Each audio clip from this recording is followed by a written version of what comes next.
스가랴 2장 6절로 13절의 말씀이 되겠습니다. 스가랴 2장 6절로 13절에 있는 말씀 한 목소리로 합독하시겠습니다. 오호라, 너희는 북방 땅에서 도피할지어다. 여호와의 말씀이니라. 이는 내가 너희를 하늘 사방에 바람같이 흩어지게 하였음이라. 여호와의 말씀이니라. 바벨론 성에 거주하는 시온아, 이제 너는 피할지니라. 만군의 여호와께서 이같이 말씀하시되, 영광을 위하여 너희를 노력한 여러 나라로 보내셨나니 너희를 범하는 자는 그의 눈동자를 범하는 것이라. 내가 손을 그들을 위해 움직인 즉 그들이 자기를 섬기던 자들에게 노략거리가 되리라 하셨나니 너희가 만군의 여호와께서 나를 보내신 줄 알리라. 여호와의 말씀에 시온에 따라 노래하고 기뻐하라. 이는 내가 와서 내 가운데 머물 것임이라. 그날에 많은 나라가 여호와께 속하여 내 백성이 될 것이요 나는 내 가운데에 머물리라. 내가 만군의 여호와께서 나를 너에게 보내신 줄 알리라. 여호와께서 장차 유다를 거룩한 땅에서 자기 소유를 삼으시고 다시 예루살렘을 택하시리니 모든 육체가 여호와 앞에서 잠잠할 것은 여호와께서 그의 거룩한 처소에서 일어나심이니라 하더라. 아멘. 오늘 우리가 함께 읽은 스가랴 2장 6절로부터 13절에 있는 말씀은 이제 2장 1절로부터 5절까지에서 하나님께서 예루살렘을 다시 회복시키시겠다. 그런데 그 예루살렘은 이제 성곽이 없는 성이 될 만큼 큰 그 도시를 만들어서 회복하시고 하나님께서 그 성에 불성곽이 되실 것이다. 그래서 그들을 지켜주실 것이다 말씀하셨습니다. 이제 6절로부터 13절에 있는 말씀은 이제 그 예루살렘이 회복되어지고 거대한 도시로 다시 거듭 태어날 수 있으려면 무엇보다도 바벨론의 포로로 잡혀갔던 유다 백성들이 돌아오는 일이 있어야 되겠습니다. 따라서 오늘 주시는 본문의 말씀에 6절에 오라 너희는 북방 땅에서 도피할지어다 이렇게 이야기합니다. 북방 땅이라고 하는 것은 주로 유프라테스 강 건너편 동쪽에 있는 아시리아, 바벨론, 페르시아 등을 가리키는 어떤 지시하는 용어인데 그 북방 땅이라고 하는 것이 본문이 어느 시대의 말씀이냐에 따라서 아시리아가 될 수도 있고 또 바벨론이 될 수도 있고 페르시아가 될 수도 있습니다. 오늘 주시는 이 본문의 말씀을 통해서 스가랴서를 통해서 우리가 생각하는 이 북방 땅은 많은 주석가들이 바벨론 땅에서부터 도피하라 이렇게 그래서 이 북방 땅을 그 유프라테스 강 건너편에 있는 바벨론 땅 즉 유다 백성들이 포로로 잡혀갔던 곳입니다. 바로 그 땅에서 도피할지어다. 이 말은 그 땅에서 나오라 라고 하는 그런 말입니다.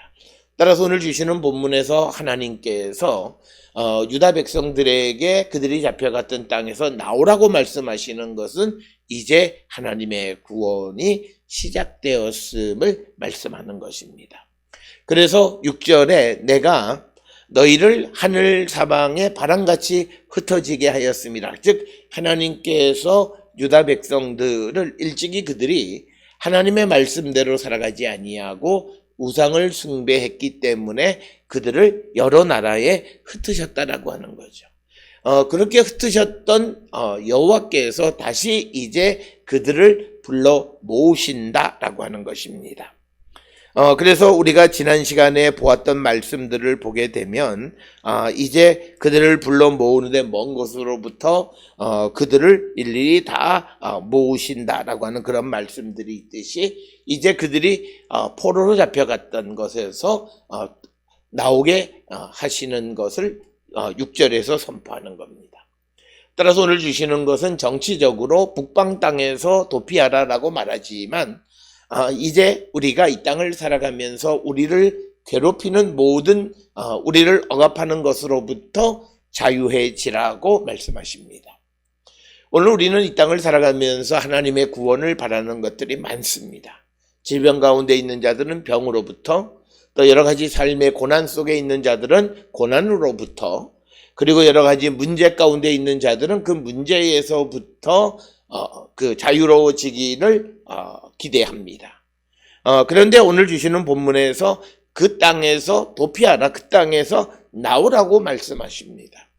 즉 우리를 지금 지배하고 있고 나를 괴롭히고 나를 힘들게 하는 것으로부터 벗어날 수 있음을 확신하고 이제 그것으로부터 나오라고 하는 주님의 말씀을 듣는 겁니다.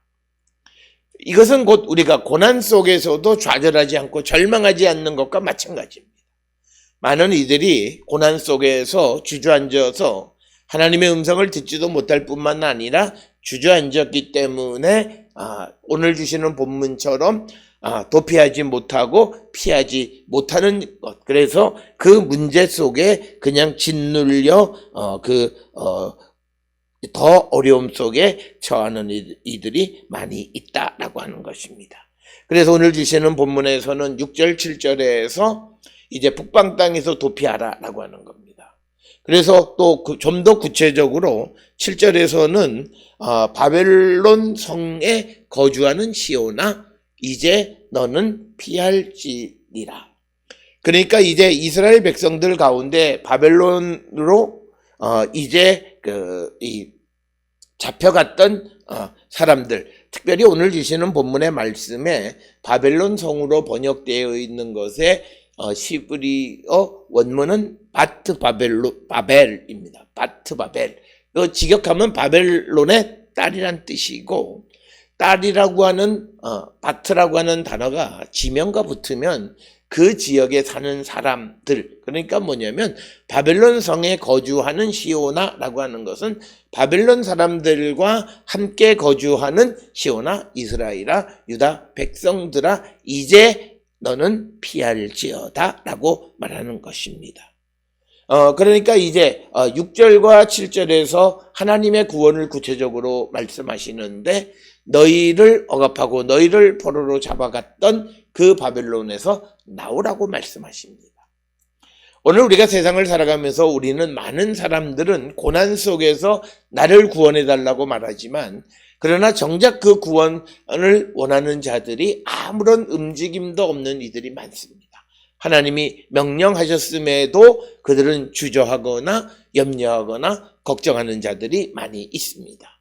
일찍이 모세가 이스라엘 백성들을 데리고 출애굽할 당시에도 홍해가 눈앞에 가려막혀 있을 때 모세가 주저하며 기도하려 할 때 하나님께서 그에게 손을 앞으로 뻗으라고 명령하십니다.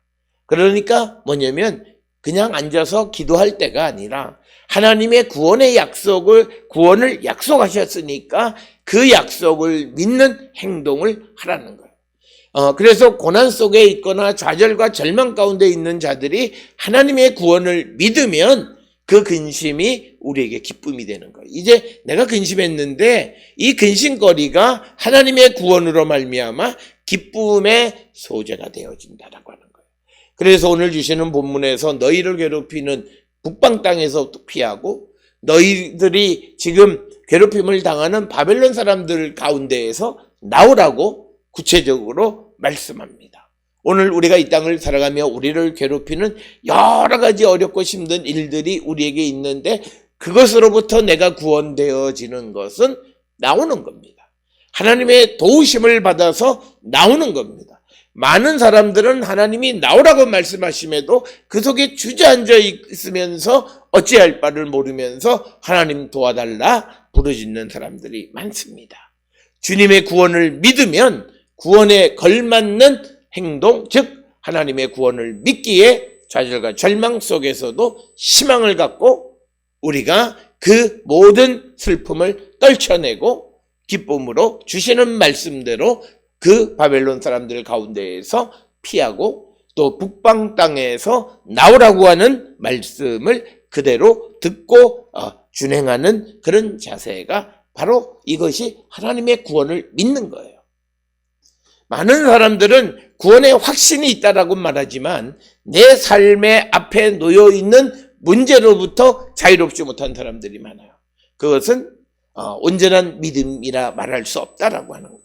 우리는 사람들이기 때문에 어쩔 수 없다라는 말을 많이 해요. 그러나 우리가 믿음이 온전해지려면 우리 스스로만 갖고는 안 돼요. 성령이 우리 안에 계셔서 나를 붙들어 주시는 거예요. 그래서 나를 이기게 하시고 성령이 우리에게 하늘의 권능을 주시고 우리를 하나님의 자녀 삼으셨기에 하나님의 자녀의 권세를 우리에게 주신 거예요. 그것을 가지고 우리가 세상을 이기는 자가 되라고 말씀하는 것이다 라고 하는 거예요. 그걸 믿는 거예요. 절망 속에서 믿는 거예요. 가능한 것에서 믿는 것은 그 믿음이 아니에요.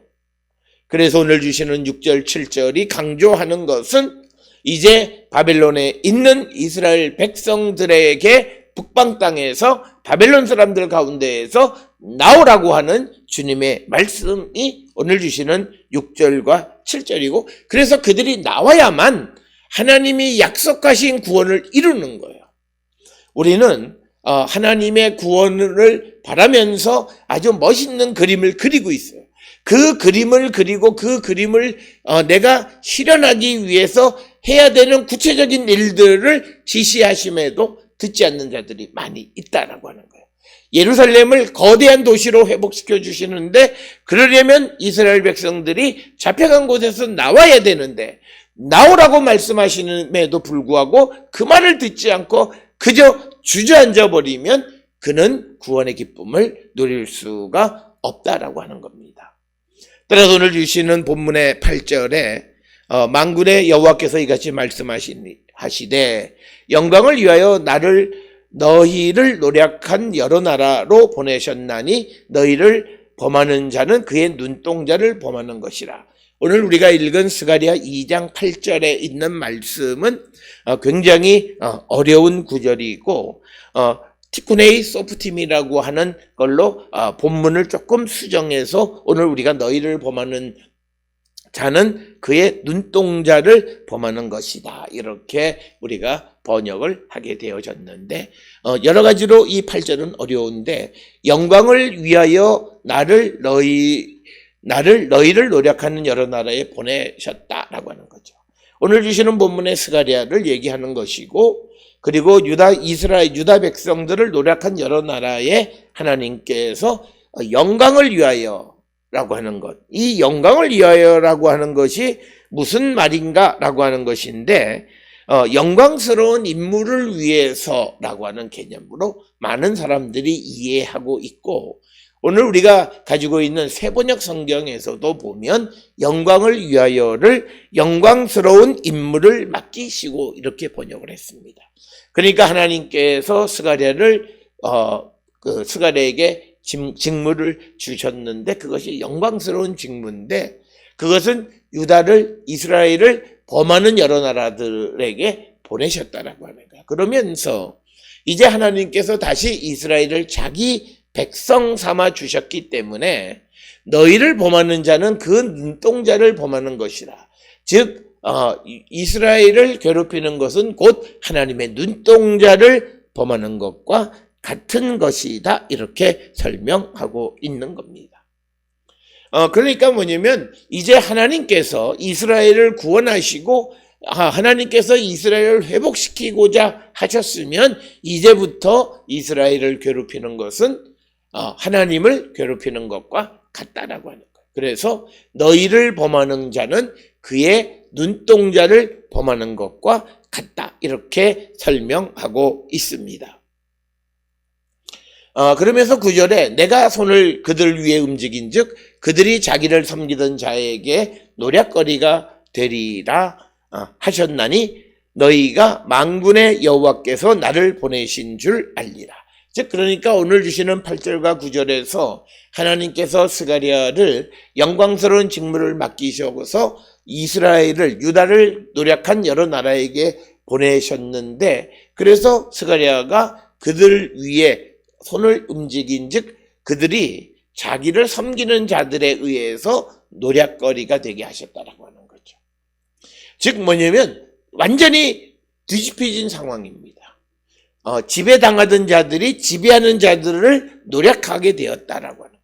그래서 오늘 주시는 8절 9절에서 우리에게 강조하는, 특별히 9절에서 강조하는 것은 이제 하나님께서 보내신 자의 손이, 즉 스가랴의 손이 바벨론 위에 움직일 때 이제 바벨론을 섬기던 자들이 바벨론을 노략했다라고 하는 거예요. 불가능한 일이 일어났다라고 하는 이야기입니다. 즉 지배당하던 자가 지배자를 노략하는 일이 벌어졌다는 거예요. 그것은 하나님께서 하신 일이다.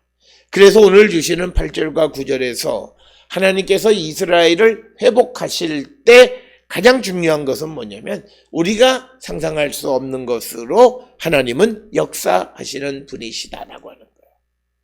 그래서 섬기던 자가 지배하던 자들을 노략하게 하는 그런 일을 하나님이 행하셨다라고 하는 거예요. 그렇기 때문에 오늘 주시는 본문의 말씀에서 하나님께서 이제 스가랴를 통해서 이스라엘 백성들에게 6절 7절에서 그들에게 북방 땅에서 나오고 그리고 바벨론 사람들과 거주하는 곳에서 나오라고 말했는데 그런 나오게 되어지는 상황을 하나님께서 만드시는데 그것은 이제 바벨론을 섬기던 자들이 바벨론을 노략하는 일이 벌어졌고 역사적으로 우리가 설명하면 페르시아가 바벨론을 공격하는 일이 벌어지게 되어진 것이다 라고 하는 것입니다.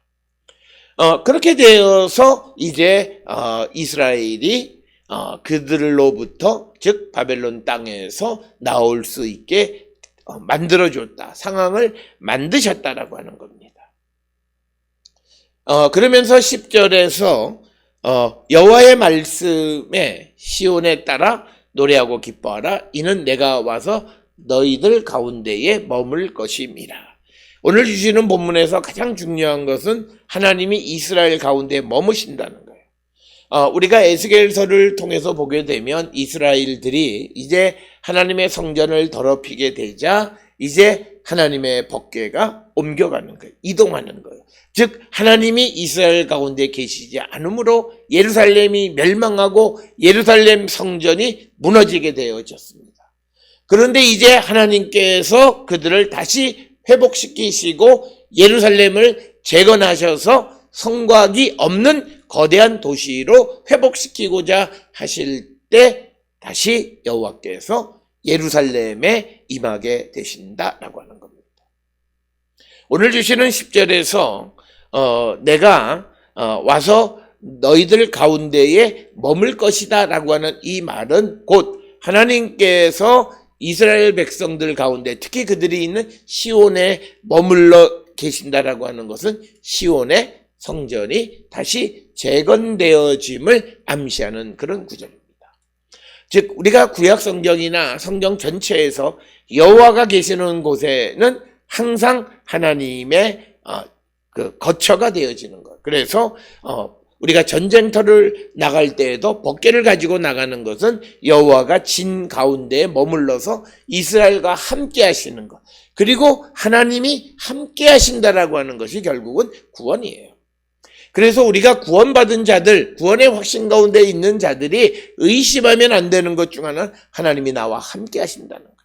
내가 어떤 고난 속에 있을지라도 내가 구원의 확신 가운데 있으면 주님은 나와 함께 하시고 내 가운데에 머물러 계시다라고 하는 이 말씀을 확실히 믿어야 돼요. 그런데 우리는 내가 어떤 큰 고통 속에 헤매게 될 때에는 우리가 이것을 알지 못하고 왜 하나님 가만히 계시냐라고 하는 그런 말들도 많이 하는데 하나님이 나와 함께 하시면 그것은 하나님의 구원이 일어나는 것이다 라고 하는 것입니다. 그래서 오늘 주시는 10절에 여호와의 말씀에 시온에 따라 노래하고 기뻐하라. 이는 내가 와서 너희 가운데에 머물 것입니다. 그래서 우리의 기쁨은 주님이 우리와 함께 하시는 것이 우리의 기쁨이고, 바로 주님이 우리와 함께 하신다라고 하는 것이 결국 우리의 구원이다. 그래서 주님이 우리와 함께 하시는 것이 내가 예수를 영접해서 내가 예수 안에, 예수가 내 안에 계시는 것이고, 또 그분의 영인 성령이 내 안에 내주에 계신다라고 하는 것은 내가 정말 구원 가운데 있는 자이고, 그래서 내 삶은 기쁘고 즐겁다는 거예요. 그렇기 때문에 바울은 항상 기뻐하고 항상 즐거워하라고 말하는 거예요. 바로 그 기쁨과 즐거움의 기원은 하나님이 우리와 함께 하시는 것이고, 그것은 곧 내가 주님으로 말미암아 구원받았음을 확신하는 거예요. 그게 내 기쁨이고 내 즐거움이라는 거예요. 그래서 오늘 주시는 본문에서도 신약성경에 등장하는 것과 마찬가지의 신학적인 그런 테마를 우리에게 제시해 주는데, 하나님이 함께 하시면 우리에게 기쁨이 되고 즐거움이 되는데, 그것은 주님이 함께 하심으로 우리의 구원을 이루어 주셨기 때문이다. 구원의 확신 가운데 있다라고 하는 것은 주님과 함께하는 것이고, 그 사실이 우리의 기쁨이다라고 하는 것을 우리에게 말씀하는 것이 오늘 주시는 10절의 말씀이 되겠고, 오늘 주시는 본문에 이제 11절에서 그날에 많은 나라가 여호와께 속하여 내 백성이 될 것이요 나는 너희들 가운데에 머물리라. 내가 만군의 여호와께서 나를 너에게 보내신 줄을 알리라. 오늘 주시는 본문의 말씀에서 이제 주님의 구원이 일어날 때 우리만 구원한, 유다만 구원하는 것이 아니라 많은 나라들이 하나님의 백성이 되어서 이스라엘과 온 세상의 구원이 같이 일어나게 됨을 우리에게 보여주는 겁니다. 따라서 오늘 우리가 이 땅을 살아가면 내가 구원의 확신 가운데 살아가는 자들은 다른 사람의 영혼의 구원에 대해서도 깊은 관심을 갖고 살아가는 것이고, 그것이 성경이 말하는 이타적 삶의 출발점이다라고 하는 거예요. 이스라엘이 회복되어질 때 이스라엘만 회복되는 것이 아니라 많은 나라가 여호와에게 속한 여호와의 백성이 되어지고, 그리고 하나님께서 너희들 가운데 머물러 계실 것이다 라고 말씀하고 있습니다. 따라서 오늘 우리가 이 땅을 살아가면서 예수 그리스도 안에서, 성령 안에서 구원의 확신 가운데 살아가는 사람들은 다른 영혼의 구원에 깊은 관심을 갖고 살아가는 이타적 삶을 사는 자들이 되어야 함을 강조하는 그런 말씀이 되겠고, 이제 12절에서 여호와께서 장차 유다를 거룩한 땅에서 자기 소유를 삼으시고 다시 예루살렘을 택하시리니 모든 육체가 여호와 앞에서 잠잠할 것은 여호와께서 그의 거룩한 처소에 일어나심이라. 그러니까 뭐냐면 12절에서 13절에서 강조하는 것은 뭐냐면 이제 하나님께서 다시 예루살렘을 택하시고 유다를 자기의 소유로 삼으신다는 거예요. 그 말이 결국은 여호와께서 내가 너희들 가운데 있다라고 하는 표현과 같은 맥락의 말씀이 되겠습니다.